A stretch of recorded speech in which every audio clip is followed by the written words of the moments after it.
මිම්මන්නත ගාල්ලේ කුඩු විකුණන්න එපා. මම මේ කාටද කියන්නේ?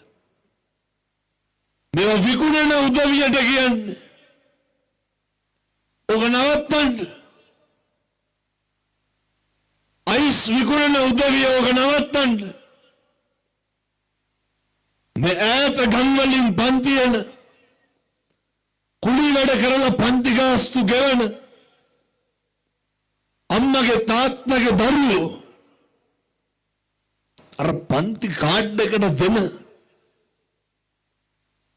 සල්ලි අරගෙන කොහමද මත්පැති කාඩ් එක දෙන්නේ?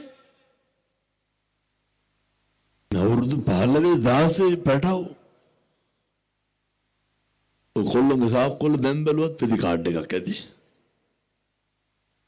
මේවට හුරු වෙලා මේවට ඇබ්බැහි වෙලා අපේ හාමුදුරුවෝ දහම් පාසල කරනවා. දායක සභාව කරනවා. ආගමික නායකයෝ ටික විශේෂයෙන් අපේ මහා සංඝ රත්නය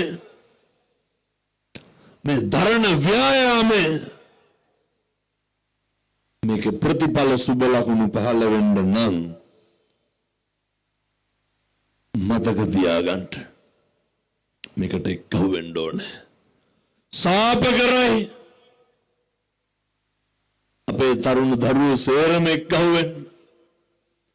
අම්මගේ තාත්තගේ සතුට වෙනුවෙන් කටයුතු කරන්න. සහෝදරයන්ගේ යුතුයකම් ටික කරන්න.